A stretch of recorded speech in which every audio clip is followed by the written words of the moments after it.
Hey everyone, welcome back to the show. This is the Voices of Healing podcast, and I'm your host, Tina Clark.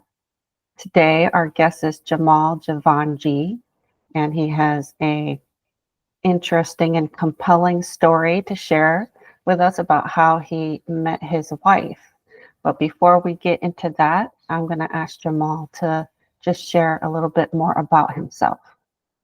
Yes, Tina, thank you so much for having me on your wonderful show. Your voice is very soothing, so I love how you introduce the show there. But yeah, my name is Jamal Jivanjee. I'm a life coach by profession. I am also a podcaster, an author, and I get the opportunity to work full time with people, and it's such a rewarding profession. But a lot of what I do now, I would have never scripted it. I never, as we all, I think most people realize that we all have a story, we all have a journey, and my journey was not always the easiest journey. I'm originally from Ohio. I grew up in Ohio. I live in Southern California now with my wife, in a little mountain community just about an hour and a half east of Los Angeles. But originally from Ohio, I come from a really interesting family. My father grew up in East Africa, a little island called Zanzibar, but he's heritage-wise originally from India. So, his great-grandfather, I believe, and may have even been, great-great-grandfather migrated from India to East Africa for business. It was all British, kind of the British colony at the time. But that's where my father's side of the family comes from. My mother is originally from Ohio, southeastern Ohio. Grew up in kind of the Appalachian, kind of a country, rural community. So very different cultures. They were pen pals. That's how they met. Okay, My can dad, I just my, jump in for a second? uh-huh, please. So my background's very similar to yours because my mother is from the Philippines and my father is American from New Hampshire. Well, And they met because they were pen pals. no way. I don't know if I've ever met another person their parents met the same way. Yeah. And obviously pen pals are it's a lost art now, with the world the way it is I have today with never met anyone else on the planet whose parents met as pen pals until you, Jamal. amazing. Yeah. Likewise. Pretty amazing. Back then, and they were writing in the late 60s, early 70s to each other. They Yep. actually were pen pals for about 6 years. Yes, yes. Do you still have their letters? Unfortunately, I don't. They, it got lost in a move, and I just don't know where they are today. So it's a bummer. I'd I love to have have a had them. few. I think I only have like three of them, but there may be more, in my mother's things. But that's so interesting. Isn't it? It really is. It's fascinating. And he proposed in the letter.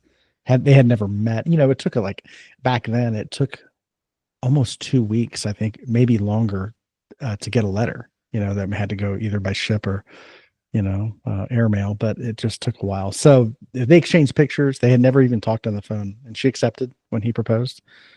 She ended up sending him some money. I think it was like $600 back then. It was a lot of money in the Oh, early yeah. 70s, and he made his way to the U.S.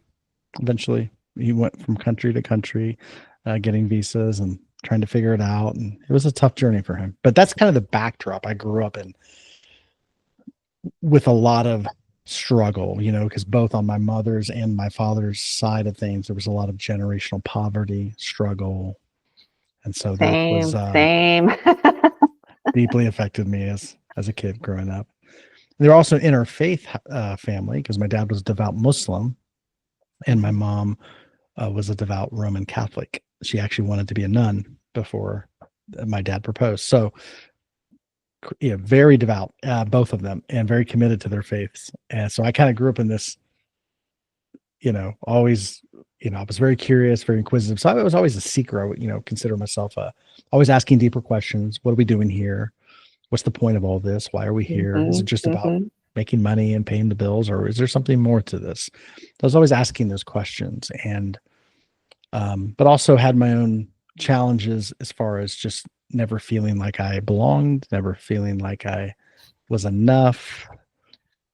I always afraid definitely of didn't feel loss. belong. And did you get the questions like, where are you from? What is your Oh, background? Like constantly getting those questions constantly. growing up. And Yeah, I would constantly. I got to the point where I wouldn't play the game anymore. And people, Mm, depending on my mood, someone would ask me, and I would say, "Well, I'm from planet Earth. Where are you from?" mm, Or "I'm mhm, female. What are you?" mhm, If I didn't feel like answering the questions. mhm. Oh, totally. I would get that a lot, growing up in the part of the country. I mean, it was in the Midwest, and for many years I went to private schools, and so I stood out. I didn't look the part, and so people would always ask, "What kind of name is that? What kind of name is Jamal Jivanjee? What is this? What does this mean? And where are you from? And where's you?" And so, yeah, as a kid, it just contributes to the sense of I'm different. It took me a long time to really appreciate that and understand that that's actually not a liability. It's actually contrast. There's a my life is meant to stand out in some ways. As we all are. In our own Mhm. unique ways. But it took me a long time to learn that for sure. I think I owned it pretty young. I would just say I'm half Filipino and I'm half American. And American, that side's got, I think at the time you didn't know, right? Because you didn't have DNA testing.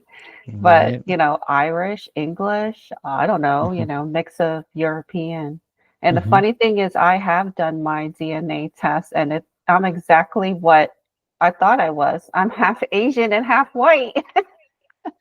Yes. Same for me. Half Asian, half white. Yep. Totally. No Same thing. surprises Yeah. there. Hmm. So Hmm. please continue. Yeah. So, this, as a spiritual seeker, I was always looking for the deeper answers. What are we doing here? And this led down a lot of difficult roads, eventually led to me becoming very religious.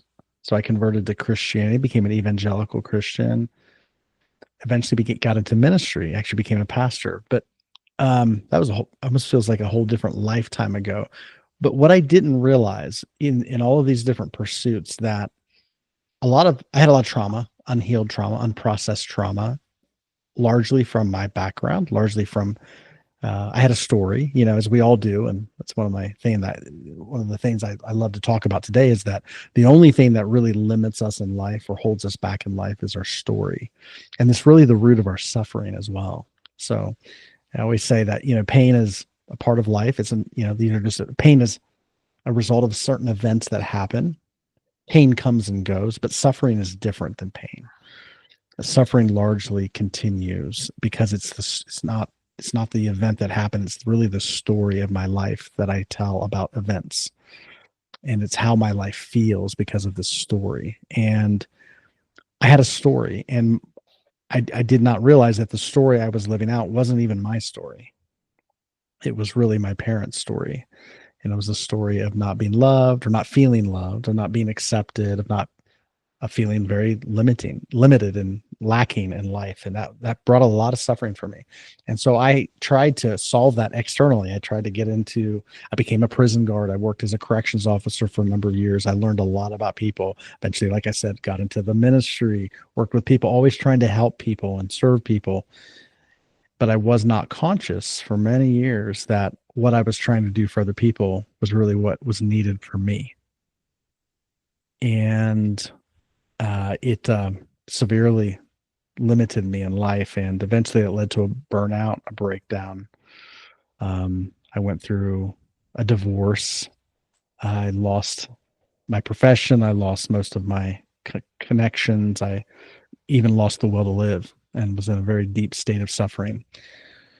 So it was in this 2-year period. I actually became homeless and just really struggled. And it was in this 2-year period of time and a lot of darkness that I began to discover that I had actually was trying to solve an inner problem through an external means, and that I was running from myself. And a lot of even my understanding of what I even understood about God was more a projection of my own trauma onto my own parental trauma onto this my understanding of even what God was. And so I realized I had to figure this out on the inside. And so I ended up doing a deep dive, about a 2-year deep dive of really getting to the roots of my trauma, getting to the roots of my pain, understanding where that was coming from. And I started to discover just the power that we have to create our life. When we go beyond the story, the limiting story, we actually discover the truth of who we are beyond the story, because we're not our story. We all have a story, but we're not the story. Then I realized I can actually rewrite the story. Yes, you can change the story. And totally change the story, because who's the writer of the story? It's me. And I didn't know that. I had to learn, like, I am actually the story that I had been living out was written by lots of other people, parents and generations, going back generations. And I didn't like the story largely. Some parts I liked, most of it I didn't. So I realized, like, well, if you don't like it, you can change it. You can rewrite it. I didn't even know that was possible. So one of the things that I learned about was this thing called intention. So, and I did, it took me a while to realize that intention is very different than a goal. It's not about goal setting. It's about an intention. An intention, just to kind of, like, if some people tell me, they'll say, well, what is an intention? I'll say, it's just really very simplistically, if I was to define an intention is simply focused awareness. So when you focus, so we all possess a currency. Basically the thing that is your moneymaker in life, your generator in life, I say it's your focus. And so in the coaching world, we have this statement that says, where focus goes, energy flows. So where your focus goes, that's what you energize, that's what you create. So for most of my life, my focus unconsciously, this wasn't conscious, for most of my life, my focus was on fear. It was on trying to avoid certain fears. There were certain things I didn't want to happen in my life. I didn't want to be destitute. I didn't want to be alone. I didn't want to be rejected, all of these things. But that's where my focus was. And so a lot of my life was just a series of reactions against these fears. And typically, right, we say this in the coaching world a lot, what you resist persists. Mm-hmm. Where focus goes, energy flows. So when you're in this resistive state of being, you end up manifesting, unfortunately, because we're all manifesting. We all have the ability to manifest. Mm-hmm. We end up manifesting what we don't want in life. And so what I ended up manifesting unconsciously was a lot of perceived rejection and lack and suffering. So when I started to realize this, I was like, well, wait, if intention is simply focused awareness, why do I want to focus on what I don't want? Why don't I focus on what I do want? So I learned the power of when you set an intention, and then there's a principle that goes along with intention. The reason the intention is different than a goal is because a goal is something that you set, but then you have to make it happen. You got to figure out how to do it, and then you got to do it, which is not bad. There's a time and place for all of that. But intention is fundamentally different than that. And intention is simply you bring your focus to what you want. You begin to visualize and focus on the thing that you want. And then you let life do the work for you. You kind of just watch, become conscious. And then obviously we participate. So it's not like passive where we don't do anything, but we're not the one driving it. We set the intention, then life goes to work for you. And I thought I understood that. And I saw it at certain lower levels. But the story I want to tell today is about how intention actually led me to meeting my wife, which is a pretty crazy story. Because as I mentioned, I went through a divorce. And in relationships, what I learned was that relationships are often just a mirror. They will mirror back to you. If there's unhealed trauma, they will mirror that back to you. You will experience it over again in relationships. That's what makes relationships difficult, because people don't want to face the mirror that is your partner. Right. Yeah, absolutely. And I thought, well, the problem is clearly with the other person. So the more you change out, you just go from you start recycling relationships, right? You start going from relationship to relationship to relationship, and you realize, like, oh, I just keep meeting the same people in different bodies. But really the common denominator is me. And that's hard. That's a hard truth, and it took me a while to learn that and realize, like, no, actually they're mirroring back to me my own trauma. So that's when I knew, you know what, a relationship's not going to work for me unless I start dealing with the roots of what are the parts of me. Because my biggest frustration with people was that when they would get to see the more vulnerable parts of me or the parts of me that were affected, they would leave or they would not like it or they would reject that. And so I had a coach one time say, well, they're just mirroring back to you a part of yourself that you don't accept. So you're frustrated with people that they don't accept you, but what part of you are you not accepting? And that was an epiphany for me. Sort of realize it, like, are there parts of me that I don't like? Are there parts of me that I reject unconsciously? And I realized it was like someone turned a light on and I saw all my vulnerabilities, all the things that I felt sensitive about that I thought were vulnerable. I was trying to hide them. I spent years trying to mask them because I didn't accept them, because I felt that it meant something negative about me. So I had to learn, it's a process, to shine the light on those vulnerable sides of me and learn to do the work of not just becoming aware of them, but also totally embracing those parts, learning to love the roots of that pain, understand that it wasn't a liability. It was just, I was affected. And I started to really to nurture and mother. It's actually a mothering energy. It was the energy of a mother's containment.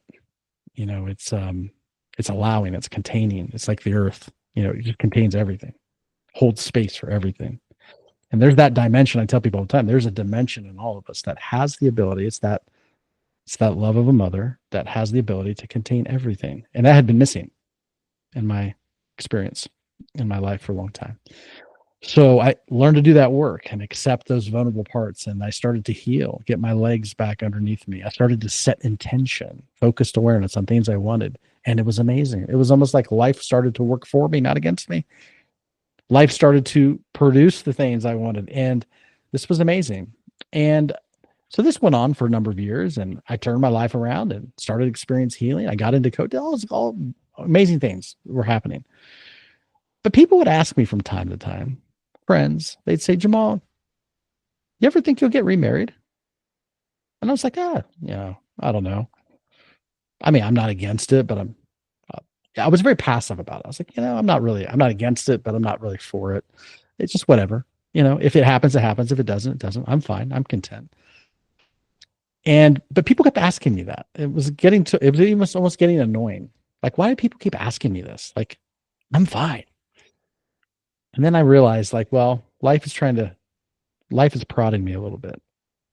And I thought about it and I said, am I being passive as a way to avoid something here? And then I realized I'm afraid of getting into a relationship again because, it quote unquote didn't work out in my first marriage. And that was a very painful period. It was actually a catalyst to my healing though. So I was thankful for that experience, but it was not easy. So I was avoiding it.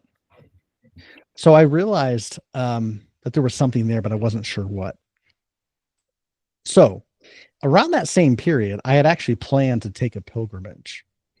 So I live in Southern California now, and I was living in Southern California at that point. I had just moved there and a couple of years earlier. And I had about 10 years before that, though, I had actually heard about, I was in the airport traveling and I was spending some time in Europe. I was coming back from Switzerland and I had a really early morning flight. So I got to the airport middle of the night, basically. And I was hanging out in the terminal and a bunch of guys from like Australia and the UK, they had all these backpacks on. They looked like they had been through something like some massive hike or whatever. And they were very excited though. So I was just making small talk and I asked them, hey, where are you guys coming from? And they just told me, they said, we did this amazing pilgrimage. It was a hike. It was a massive hike. I said, really?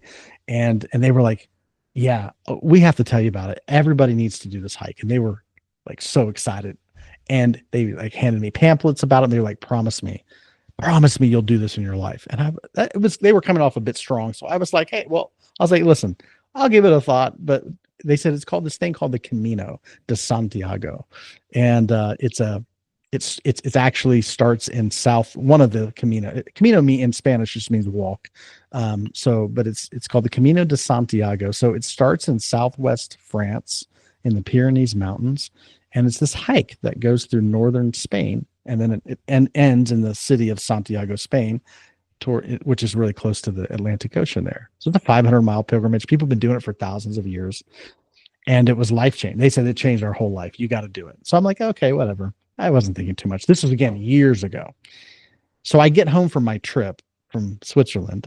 And at the time I was living in Nashville, Tennessee. I get back to Nashville, and one of our neighbors that we were close with said, "Welcome back, Jamal. We're excited to have you back. We wanted to do like a little gathering of where we had mutual friends. We're like, we just want to welcome you back. We thought we would do a dinner and movie night to celebrate your coming back. And I think there's a movie you'd really like." And we're like, and I was like, "What's the movie?" And they said, "Well, I don't, it's about this hike, this pilgrimage. It's like a 500-mile hike." And I'm like, "What? What's it called?" And the movie was called The Way with Martin Sheen, Emilio Estevez.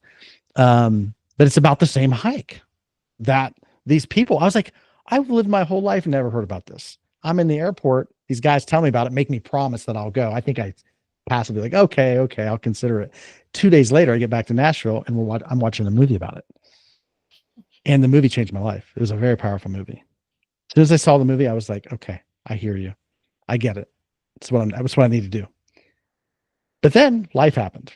I went through this divorce, all this stuff happened, years go by, and I tried to do it earlier. It just didn't work. So it takes about 30 days to hike this thing if you do it all in one time. So, I go through this divorce. I go through this dark period of my life. I then start to embrace my inner journey. I start to heal and up level internally. And then right around this period of time that people were asking me, do I want to get married? I had already planned this Camino, to do the Camino. I was in June of that summer, and I'd already set it. I planned it. It was already set in stone. I was headed there. So people always, when you get there, when you do the Camino, I knew I needed to do it. I just felt like that was the last step here, or one of the final steps before I move into this next chapter of my life, whatever that was going to be. I just knew it, but I didn't know why I was doing it. I just knew I needed to. And typically when you go to the Camino, people are always asking you, why are you doing the Camino? Usually somebody's in a life change. They're trying to figure something out. They're trying to get clear about something. Some people had been diagnosed with terminal illnesses, and so they wanted to just kind of be in that area and just kind of do some soul searching. And so there's a lot of different kind of people that come from all over the world, and you meet really amazing, spiritually sensitive and hungry people. So I'm doing this Camino. Again, it's a major undertaking. It's a 500-mile hike. You walk every day, across the country, in these remote villages. And it was intense because, I say it's like an extended meditation, because when you're walking, you're just step after step after step, and you really think you've dealt with stuff. But when you're with yourself for that long, I mean, it's just walking. You don't do anything but walk. And so, after a while, stuff starts to come up. There's even something about the physical jostling of your body, like it brings physically stuff to the surface, and memories and things to process, and pain that I thought was dealt with. All this stuff's coming. And so I started to realize, like, I am really deathly afraid of relationships, intimate relationships, close relationships. I just had a fear. I just became aware of that as I'm walking there, And so about 2 weeks into the walk, right? So again, it takes about a month, 4 weeks, a little over 4 weeks for me to do the walk. About 2 weeks in, I remember it was like somebody had flipped a switch, and literally it was in a moment I could hear clearly. It was like sound. I could hear the wind blowing. I could hear it was almost like somebody just flipped a switch, and I was finally here. Because before that, I was in my head thinking, not even present. And it was just like, I was finally here. It just took 2 weeks. And shortly after that experience, it was a very powerful experience. But I don't think I've ever felt presence like I was totally just with the moment that way until that moment. And I'm walking and I'm looking off in a distance, and I see a tree. It's a very interesting tree. So this tree it didn't look like the rest of the trees. It was actually covered in pieces of paper, like white, like it looked like it was covered in white. And I didn't understand what the white was until I got closer, and then I could see it was little pieces of paper with clothespins, and they were all over the branches. So I thought that was strange. And I had, it's typical when you're walking the Camino, you meet people. I had met a group of people, and I was actually had a particular walking partner from Brazil I'd been walking with for a bit of time. And she was actually ahead of, she was ahead, and she went up there. And so I saw her at the tree. I met her up at the tree, and there was a little table. There was a little table out there, and there was pieces of paper and pens out in front of this tree. And there was a sign, and it said, "This is the dream tree. And we encourage everybody who passes by this tree to write your intention or prayer, whatever you want to call it, and put it on the paper and put it up on the tree. And as a request to the universe." So I was like, "Oh, that's interesting.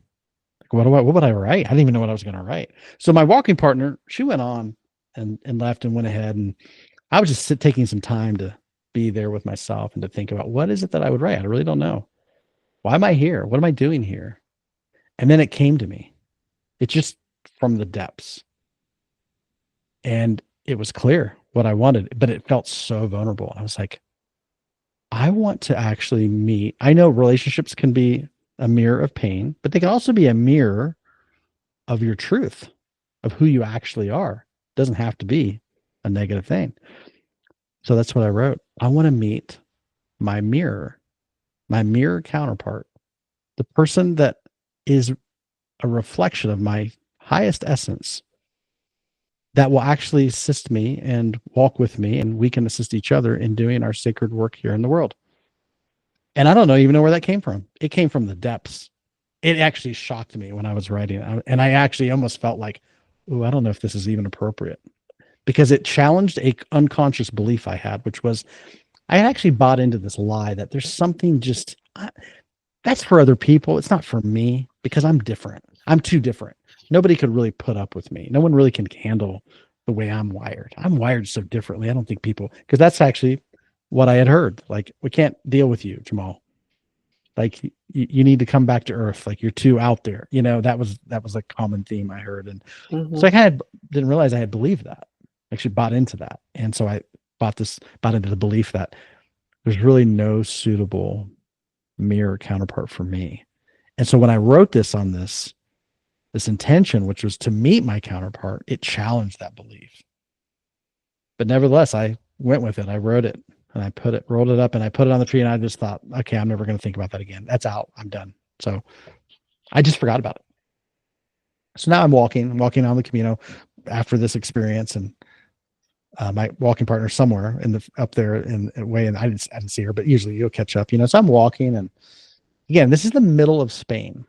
It's a little village, near a little village, which is in the middle of nowhere. Can't even tell you where it is. Somewhere. So rarely do you meet Americans. I mean, you do occasionally on the, but not a lot. So I'm walking, and I hear there's two people in front of me, and there was like this older gentleman walking the opposite direction. Typically, people only walk one direction. They're all walking towards Santiago. Well, there's just one guy walking the other direction. He's an older guy. And I hear him in this thick Spanish accent asking these two ladies in front of me, like, "Are you Americans?"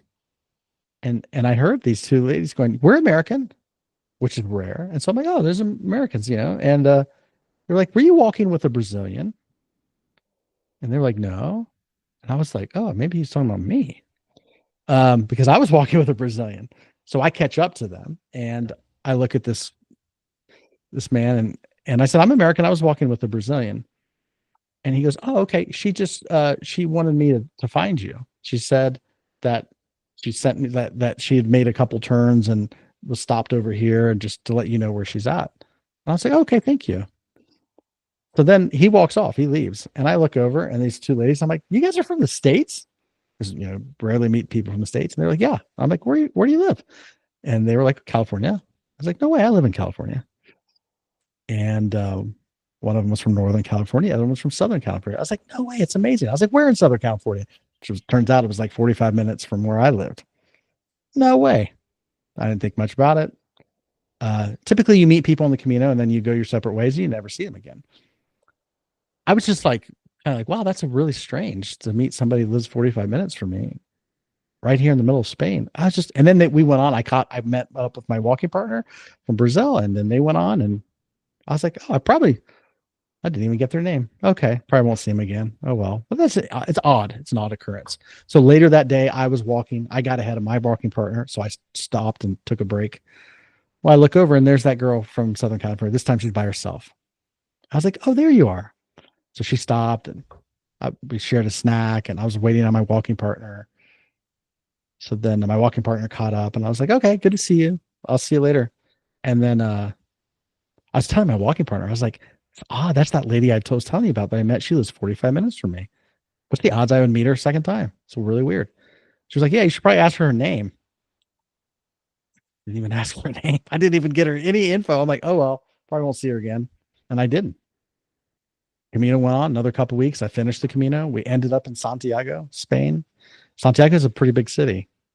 And there was a square. When you end it, you get a certificate, and there's like a square. There's like thousands of people there. I was just kind of there, killing some time. I finished my Camino. I felt very accomplished. And I look over in the middle of the crowd, and there's that girl from Southern California right there. And it's what's weird about it is that I even took a few days off. So like the fact that we even we aligned to be there at the same time was pretty amazing. So I was like, hey, there you are. I was like, I forgot to ask your name. I was like, I'm doing a post Camino. When we get back, I wanted to kind of get people together I had met a few people from around California to do like a post Camino, because it can be really a life-changing event, and it can be very difficult to come back to real life. And I've actually heard that, it can be helpful to process that. So I just thought we'd do a group thing and get everybody together. So I was like, let me get your contact info. And so we connected in social media, and I didn't think anything of it. I stayed on in Europe. I actually had some other things planned. I stayed on for another couple months, went to France and Portugal and different things. And I stayed along there. So she had to go back to work. And so she came back to the States, and really lost touch with her. And several months go by. And then eventually I come back to California, and I eventually organize this gathering of people who are on the Camino many months later. And she actually comes to that. Make a long story short, weeks go by, we do some other things, group things, and then eventually we start to connect, and eventually we start dating. And we were having a conversation one night, and I was trying to remember, when did I actually meet her? And then I thought about it. I was like, oh, it was 20 minutes after I had written that thing on that piece of paper and put it on the dream tree. I had actually met her 20 minutes later. Now, I had no idea. I had tried to fumble it. I didn't even ask her name. I was totally not even consciously thinking about dating or anything like that, because that was so far out of my realm of possibility. I just put it away. It took a long time for this to develop. But there was a moment as we were dating, I realized this was 20 minutes after I wrote that on the card. Oh my goodness. And now here we are dating all this time later, back in the States, because she lived 45 minutes from me. Did she happen to stop at the tree and write a wish also? No, she didn't even see the tree, which is bizarre. And not only that, then we started talking about, I was like, well, was that guy that stopped you, that older Spanish gentleman that stopped you, was asking, are you Americans? Did you walk with a Brazilian? And she goes, what are you talking about? I said, that old Spanish guy. She goes, what old Spanish guy? And I said, the old Spanish guy that stopped you. That's how I heard that you were from the States. And then that's when I started talking to you. He goes, she's like, that was a tall British gentleman. No, I was like, no, that was a small I was like, I don't understand. Like, and she to this day says, no, there was no small older Spanish guy. But that's my memory. It's like an alternate reality. It is the most bizarre thing. But eventually we have obviously got married, and we're married, and it's like, let's call it an angel, and he appeared differently to different people. Totally amazing, mysterious, and bizarre, but beautiful. And I love to tell that story because it was so far out of the realm of what I thought was possible. Now, other people may say, how it's not that hard to meet somebody, but for me, because of my background, because of what I had been through, because of my situation, it seemed like an impossible thing. And it was just 20 minutes later. Not every intention manifests that quickly. There's a lot of work that has to be done to get us prepared for that. Yeah, but sometimes it does, and it literally takes minutes, and it blows me away every time. It is amazing. So And I love, there's a universal intelligence that's always responding to us and communicating with us, and we just have to pay attention. we do. We do that, and that's it. It's learning to pay attention to that voice. That's come, and it's what I love about that voice is that it's deeply associated with your desires, your core desires. It's actually Hmm. leading you to the life you want, not away from it. And it almost felt like this can't be really. Can it just happen like that? Like, yeah, it can, and it's Yeah. amazing. So every day, I'm reminded of the power of intention just when I look at her. Like, there you are. You're here. How did you get here? How are we here right now? I mean, it still doesn't Hmm. even seem real. I love to trace back the steps though when something like that happens, because the way I met my husband is kind of similar. I didn't have to go to another country. But before I met him, I'd been dating for a while and I decided I don't want to do this anymore. Mm, I want to meet someone that I'm going to love and is going to love me back. That's all I yes. want. Hmm. And literally a couple of weeks later, I met my husband. Amazing.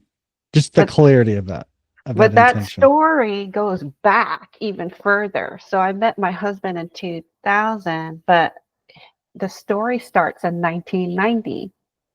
Hmm. Because that summer I was a junior in high school and I went to a program in a college in North Carolina, kind of like a prep program for high school Hmm. students. Like, hey, live in a dorm for a month and see how you feel. And then they try to recruit you to go to the college. So I Sure. went to this summer program and I met this other girl from Georgia, and we literally had one conversation, I think, in 3 weeks. And it was all about how we weren't going to rappel over this cliff because we were both scared of heights. And then, this is 1990. So at the end of it, they exchange addresses. Say, hey, if you want to mail here's their address. If you want to mail a letter to them. So she wrote me a letter and I wrote her back and we became friends. Wow. Fast forward to 2000, she's in Atlanta, I'm in Atlanta for work. And, we all obviously go out. We go out to the restaurant and a bar. And that's how I met my husband because he went to grade school with her. Oh, wow. See what I Amazing. mean? Yeah, that is unreal. So the story begins in 1990. I love it. Yeah. Absolutely amazing. I was just curious, what part of North Carolina was it? It's Davidson College. Davidson College. Okay. Okay. Just Yeah. curious. Yeah. I Yeah. guess it's Davidson, North Carolina. But Hmm. Hmm. so Awesome. what's your biggest takeaway from it? Is it the power of intention and letting go, or is it paying attention to the signs? Yeah, And it's all of it. Yeah, okay. it's definitely paying attention to the signs because again, years earlier, as I mentioned, I would say nothing is random, nothing is accidental. Even being in the airport, running into these guys, like that Hmm. was so specific. Like they were like, "Oh, you have to do the Camino," and I was like, "I've never heard of this, and what is this?" And then I get back to Nashville 2 days later, and my neighbor says, "Let's watch a movie," and it's about the Camino, and just connecting, just saying, "Okay, there, I can't ignore this." But then, of Hmm. course, the timeline is not always our timeline. Life has its own timeline for us. So I obviously wasn't ready to do the Camino at that point. So I had to go through some stuff. Life had to happen. But then when it was the right time, I did it.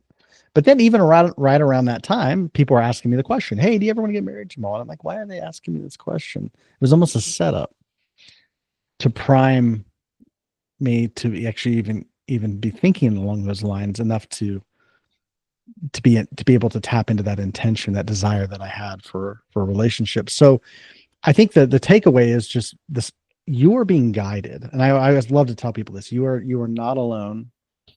You're not trying to figure this out. I know it can feel that way. I do understand that, but just to be comforted with the awareness, the knowledge that you actually are being guided w- with forces and situations way beyond your awareness right now in this moment. And we don't always need to know what that is. We just need to be aware that we are being guided. So just to trust that. And not only that, get there, there's something very powerful about getting very honest. If you're frustrated or feel lacking or feel stuck, I always say frustration's a gift. Doesn't feel like it, I know, but it's actually a gift to help you get clear about what you want. Because if you're frustrated, there's something you want. Obviously, that's why you're frustrated. You're not getting it. That means there's something you desire. Well, the frustration is there to kind of get you to become more aware of what the thing is that you want.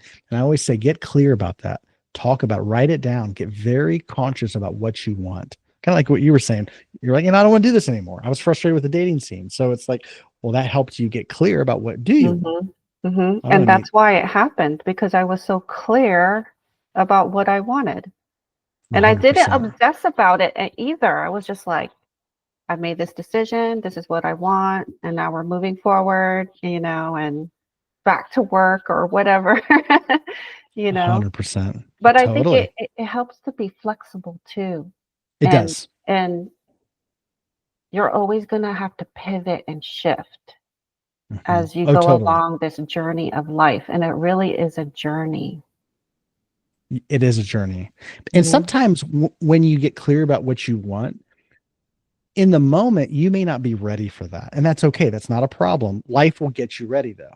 So for me, it took some time for me in many different, whether it's, relationally or financially or, career wise or whatever it may be. I've been pretty clear about what I've wanted for a long time, but it's the process. There's things that have to be dealt with and brought to the surface and worked through, and just trust the process, even if it feels like, oh, the thing I want's not happening. No. One of my teachers told me this, and it was a game changer about patience. And I always had this belief that patience was just like, oh, I'm waiting for the thing I want to happen.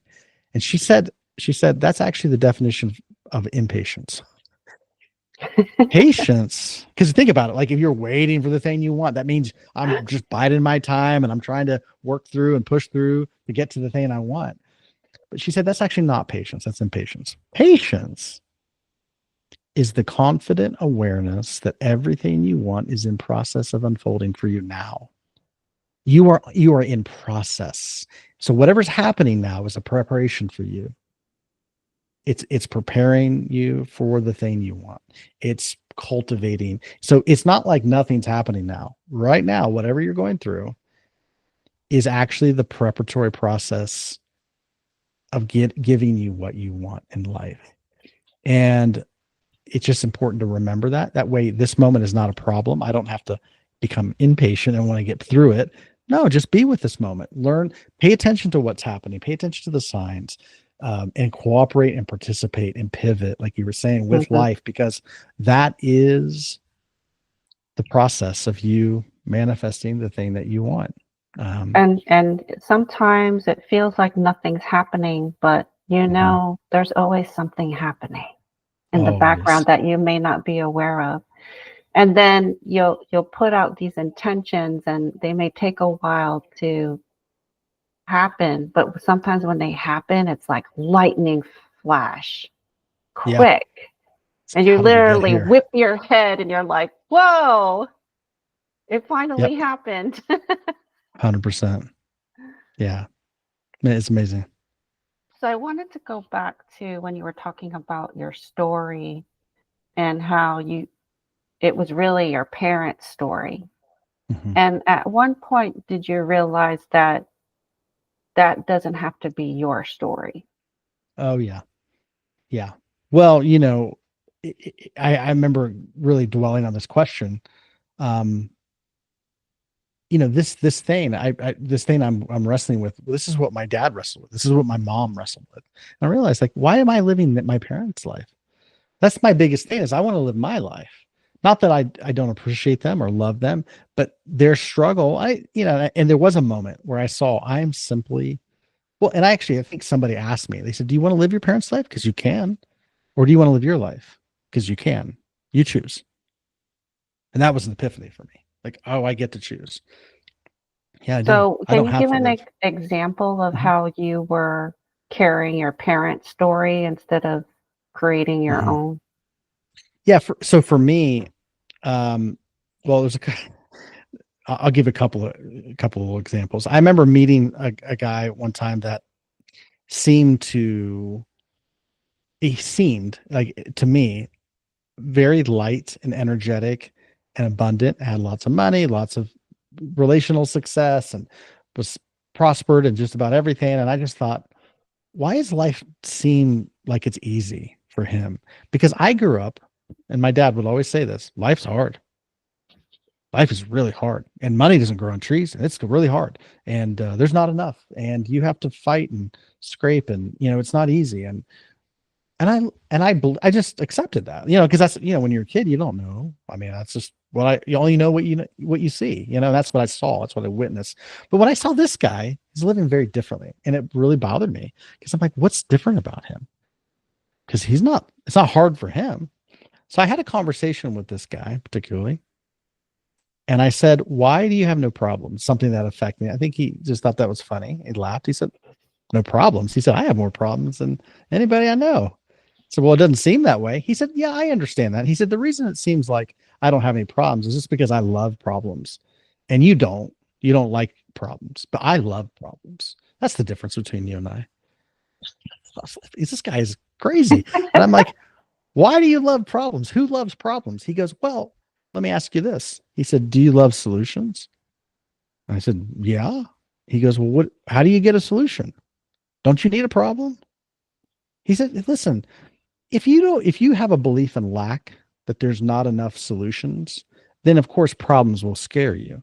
He said, but I have a different vantage point. My starting point in life is everything, abundance. So therefore, there's an infinite number of solutions to always a finite number of problems. So you need the problem to access the solution. Problems are doors, they're portals to the solution, the dimension of solutions. You don't get this, you'll never seek a solution unless you have a problem. So we need the problems. I like them, I welcome them. So no, I'm not in resistance. So what we call stress is what? Just resistance. I'm fighting something. That's what stress is. I'm resisting because I don't think there's a solution to the problem. But there's an infinite number of solutions because that's where the source is infinite. So when he said that, I realized, well, my beginning is not everything. My beginning is lack. My perception is we start life with not enough, and we got to figure out how to fix that. And that feels daunting. That's my dad's story. And I realized at that moment, that's my dad's story. It's also my mom's story. That was generationally because that's what they witnessed. That was their experience, but it's not actually the truth. It doesn't have to be that way. So I realized this guy was giving me a gift. He was helping me shift my starting point from one of lack to one of abundance. And that was a game changer for me. The other part of the story, that was more from my dad's side. My mother had a real, and this had to do with just the nature of her childhood. She really came from a lot of, she always felt unwanted and unloved. And interesting, my mother's name, her name was Beatrice, which is an English name, but it means, I believe it's something, one who is loved. Like that is actually the meaning. And of course, she never felt loved. She always felt like a burden, like not enough, like she had to be more. And that became my story. I carried that from a very early age, always feeling unloved, not enough, like I didn't belong. And that was really my mother's story. And I repeated that. I realized that the story, if you identify with it, you create it because your actions carry a certain energetic signature. And if the action carries the energy of the story, you just repeat the story. Even though every day is brand new, every moment's brand new. Typically you ask people, how's your life? They go, same day or different day, same story. People say it all the time. It's like, yeah, that's what it is. It's just the story. Perpetuates the suffering. And then there was a moment I realized that was my mom's story. It's not even mine. It doesn't have to be mine. And then I heard an interesting take. It's a Jewish midrash that basically a midrash is kind of like a parable or a story you tell to explain a spiritual truth. And there was one of the commandments, honor your mother and father. There's an old Jewish midrash that says one of the ways you honor your your father and mother is by learning from their story and doing the work they were not able to do to actually accomplish and achieve something they weren't able to do. And I realized the best way I can honor my mother and my father is to go beyond their limiting story, to learn from it and then go beyond it. And that's how you honor. And that was a game changer for me. Exactly, because your ancestors dreamed about you, and your ancestors' dreams come through you too. Absolutely. So it's important to look at your parents and how they grew up and what they struggled with and some of the beliefs that they struggled with. So my parents are very similar. I call it scarcity mindset. Oh yeah. There's Yeah, not for enough sure. time, there's not enough money. Um, and I realized too, I don't want to live that kind of life. So I Right. had a mantra, an affirmation that Hmm. I would say to myself when I got triggered, when I thought I wouldn't have enough money, or, which is silly. I have more than enough money. So I would get a big bill that would be triggering to me. And I get the big bill and I say, well, I have more than enough money to pay this bill. Hmm. And Love that it. would cancel out, that trigger because it was a trigger. Even though I had more than enough money to pay this bill, it was Mhm. just a trigger.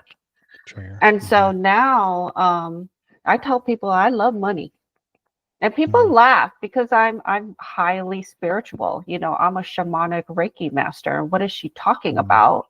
She loves money. And Mhm. I say I'm not interested in being poor. I love it. It's Yeah, I'm it's not a interested in being poor. it's a This is, leg it's a legacy passed to me from my ancestors. I'm sorry that they suffered Mhm. and everything, but I'm not interested in perpetuating this suffering or this mindset or this scarcity. Not interested. Mm. I love it.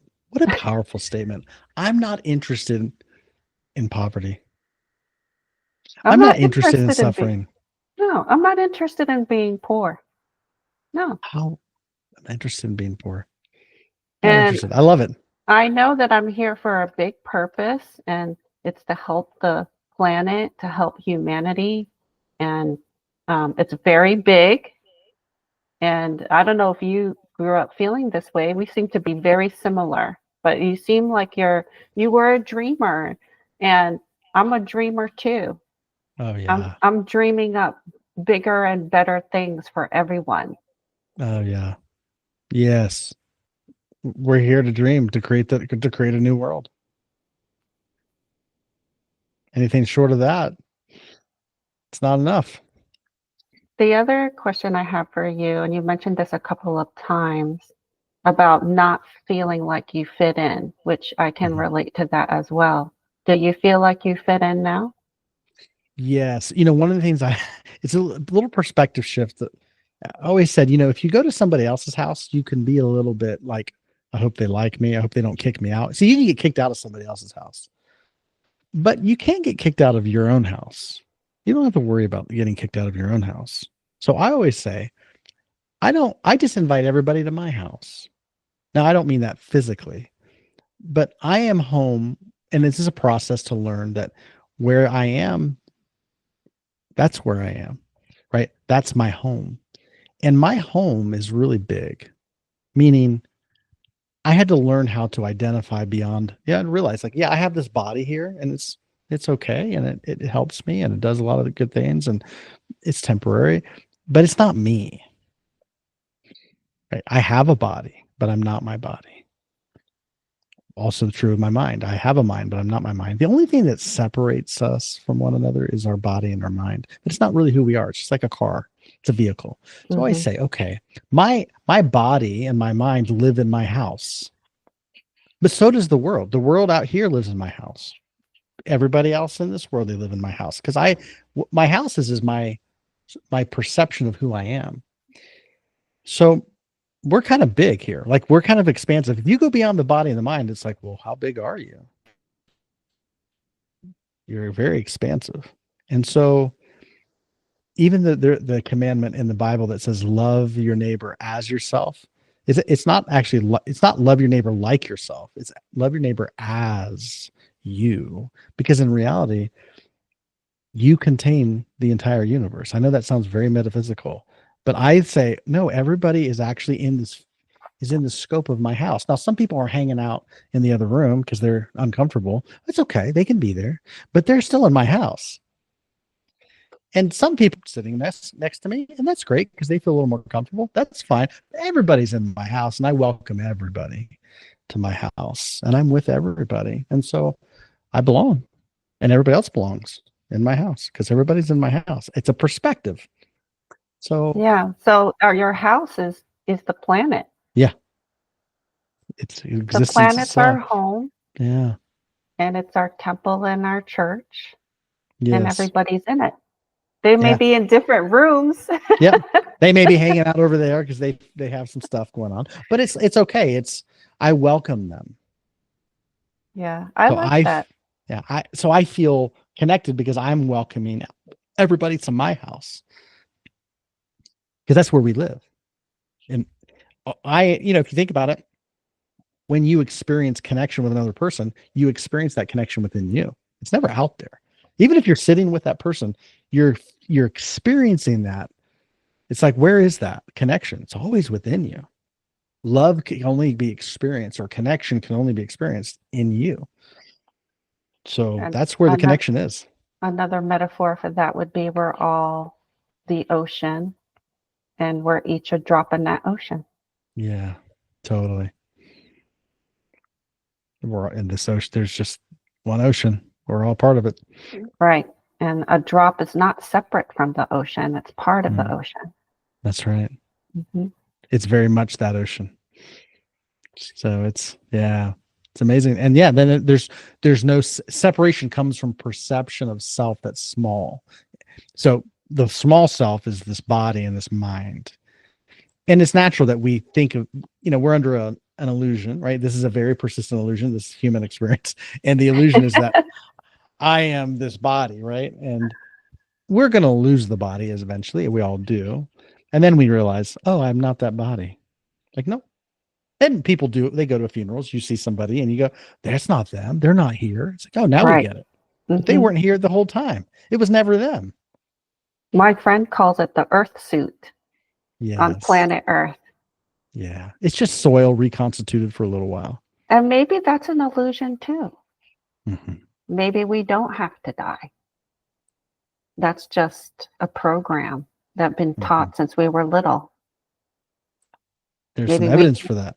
yes, maybe we can live hundreds of years instead of just maxing out of 100. Don't Yeah. participate in the program. Well, there are people, we can get into, it's probably a whole other conversation, but there are stories, and I've met people that has said, oh yeah, I know this yogi and he's several hundred years old and he's withdrawn to the mountain, and this is what, but he's still alive, and that's what they're Hmm. doing. And sounds crazy to people I know, but It's amazing what humans can do. yes, totally. Well, Jamal, I want to thank you for coming on the show and sharing your story.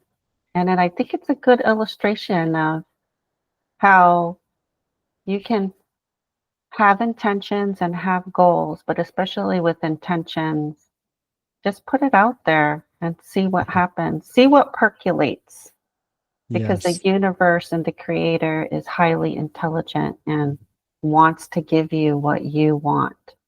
100%. That's such good news. The source wants you to have everything you want.